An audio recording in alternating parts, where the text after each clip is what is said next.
So, can Bitcoin miners ever go bankrupt? And how much money do they make? I have some questions related to Bitcoin that were asked by one of my students, one of my Udemy students, and I will reply them in this video. So let's also talk about like how much electricity do we need to mine one single Bitcoin block? And Crit, my Udemy students from my blockchain course, asked these questions, and they are really interesting. And as you will see in this video, I'm very excited to reply these questions. So let's talk about it. And thanks, Crit, for the questions. So the first question is a mining fee paid only to successful miners that mine a Bitcoin block, say one out of 8,000 miners? If yes, it seems that most miners will go bankrupt. Okay, this is a great question because indeed you have thousands and thousands of miners, right? So how are these rewards distributed, and how can you avoid that one miner goes eventually bankrupt? This is a reality that could actually happen. This is a really cool question, and let me break it down. So the block reward currently is fixed at 6.25 bitcoins. So it halves every 4 years. So at the beginning, Bitcoin, the Bitcoin block reward was 50 bitcoins, as you can see here on this chart, and then it was halved to 25. And so in every 4 years, the Bitcoin block reward it halves. So it's now 6.25. It go in 2024. It's going to be half of that. So the Bitcoin supply is very fixed and very predictable and cannot be changed. So the Bitcoin halving happens every 4 years, which, to be more accurate, occurs every 210,000 blocks. But considering that you have a new block every 10 minutes, this translates approximately into 4 years. So the next Bitcoin halving is going to be 2024, and the Bitcoin reward, the mining reward, will be cut to 3.125 Bitcoins. Additionally, every time a user sends a transaction, right, he is going to pay transaction fees, and the miner will also receive the transaction fees of the transactions that were included in that block. Transaction fees may vary according to the demand for transactions. Currently, you can pay maybe around like $1 worth of Bitcoin to include your transaction on the next block, but sometimes it goes like to $5, sometimes even to $20, or sometimes even to 20 cents of a dollar. Okay, anyway, in the Bitcoin case, the Bitcoin reward is currently 6.25 Bitcoins plus the fees that are paid by the users. This is paid to the miners on average every 10 minutes when they mine one new block. So how much money is this? Well, I'm actually going to pick up a block and share it with you. So this block here is the block 692365 that was mined on the 24th of July. So let's take a look and see how much money was involved in the mining of this block. So as you can see here, the miner of the block, it's written here, earned a total of 6.25 Bitcoin, which was $247. It was actually a bit more, okay, with the additional transaction fees, $300. Reward paid of the 148 transactions that were included in the block. Okay, you can also check this block by yourself. You can actually check any block using a block explorer such as blockchain.com, and you can search for this block and see it by yourself. But as you can see here, the block was mined in this case by F2 pool. It's one of the big mining pools, and the reward was block reward 6.25 plus the 0.0079 bitcoins for the fees. So this was around 247,000 US dollars plus the fees, which, if you ask me, it's a pretty penny. Okay, now because the rewards are quite attractive, many people dedicate a lot of resources to the Bitcoin mining, and both in terms of hardware and electricity. In the early days of the Bitcoin mining, people could just mine Bitcoin with their laptop. And this was actually what people were doing, mining Bitcoin with their laptops in 2009 and 2010. Can you imagine back then you could earn 50 Bitcoins with your laptop, mining Bitcoin with your laptop? This is pretty amazing, considering that now 50 Bitcoins, it's worth quite a bit of money, right? Anyway, now you can no longer mine Bitcoin with a laptop because there is so much competition and all these people dedicating so much resources. The likelihood of successfully mining a block with a laptop is extremely low, and it will take literally thousands and thousands of years using a normal computer to find a block, probably like 200,000 years. Currently, mining a Bitcoin like with a laptop is like trying to find gold with one of these toys that kids use on the beach. Basically, mathematically it's possible, but probably it will take thousands of years to find gold with one of these toys, right? So to find gold currently, you need to have and buy some heavy machinery and do some kind of investment. And it's basically the same thing with Bitcoin mining. And this leads us to discuss the mining pools. Currently, what miners do to get a more steady reward and avoid going bankrupt is to join a mining pool. The mining pool basically puts together the resources of a big number of miners, acting as a single miner from the Bitcoin network perspective.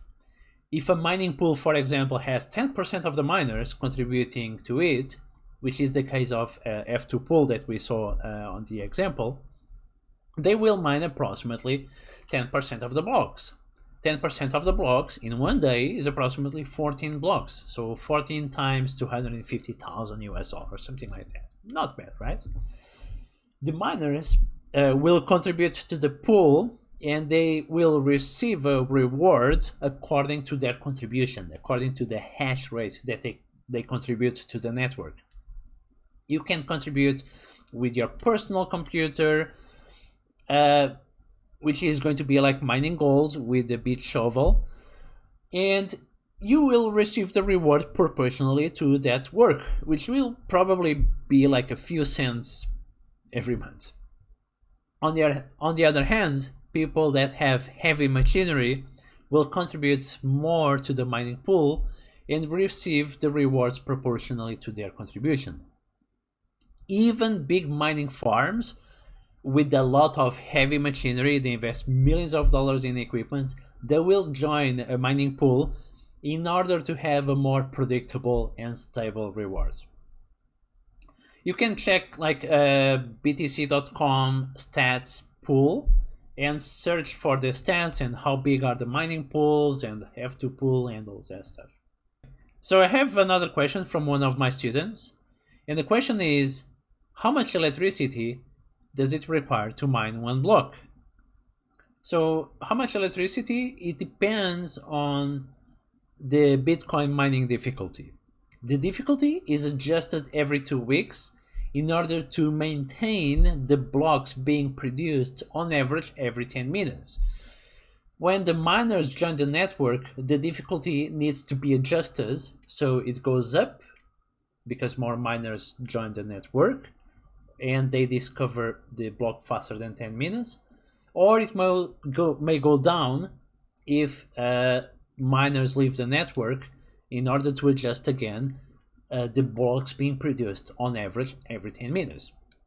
So it means that if miners leave the network, the difficulty will also be adjusted in order to reduce the difficulty and keep the 10-minute block production pace. So as you can see here on the chart, you had recently this big drop that corresponded to when Bitcoin mining was banned in China, and they had suddenly to shut down their mining equipment. The mining difficulty was adjusted in order to adapt to the new hash rate, that is the computing power in the network. At the current difficulty level, the entire network is producing around approximately 101 terahash per second. In terms of computing power, this is what's required to mine one block every 10 minutes.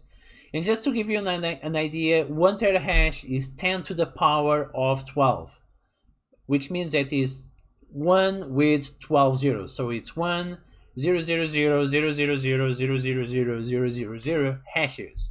And the network is currently using 100 times those hashes per second. This is basically part of the proof of work consensus mechanism.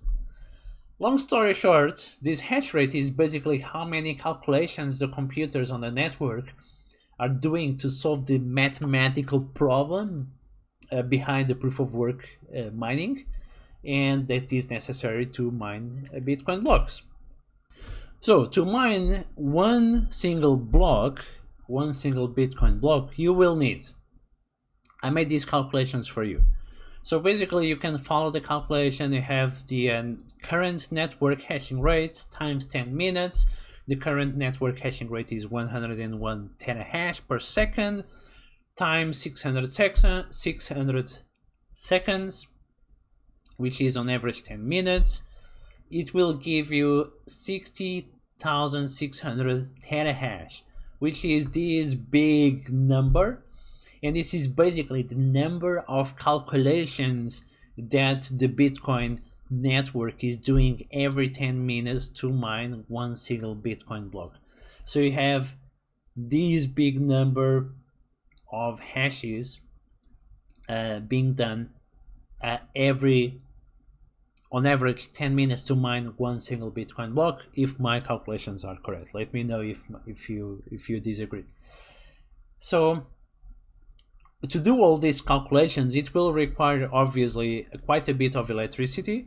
Still, compared with other industries such as gold mining and the financial industry, or even the air conditioner domestic use or tumble dryers, the Bitcoin electricity consumption is way lower and more efficient. So I'm basically stealing this slide here from Nick Carter. Nick Carter spoke last week at the B World conference, and he was talking about the Bitcoin electricity consumption. I will invite you to watch that. It's the same conference where Elon Musk and Jack Dorsey and Cathie Wood were talking about also Bitcoin, and Nick Carter gave a great talk talking about electricity consumption. According to estimations by the University of Cambridge, the Bitcoin network may have an annualized consumption of 70 terawatts, which, if my calculations are correct, this is what we have to mine one block. Let me show it to you. So this is what we would have to mine one block. 1,331,800 kilowatts for one block. Another question was, with the Bitcoin blockchain, the fastest miner tends to be a winner of the block all the times? Well, not that easy. It's not very linear. What miners are doing is to find a number called the nonce. And this nonce is a long string of numbers, and the miners need to brute force them. That is, they need to try different nonces many times, usually billions of times, until one of the miner correctly guesses the nonce that will generate a hash that meets the mining conditions. You can read more about this on my blog on Medium. I talk a lot about proof of work. But going back to the mining difficulty, the mining difficulty is basically a measure of how hard it is for miners to find the right nonce. The fastest miners, the ones that with a higher hash rates, are capable of performing more calculations, more nonce calculations. The ones with more powerful machines or big mining farms will increase the probability of mining a block, but no single miner will always have to win the race. Imagine for a second that there are three miners only in the world. These three miners that we see here. Crit owns 40% of all the mining power. Kent owns 35% of all the mining power. And I am the weakest miner. I own only 25% of all the mining power. Crit is the fastest miner, and for this reason he will win 40% of the times on average. And Kent will win 35% of the times, and Henry will win 25% of the times. With win, I mean, of course, to find the nouns that will allow the person to mine the block, correctly mine the block.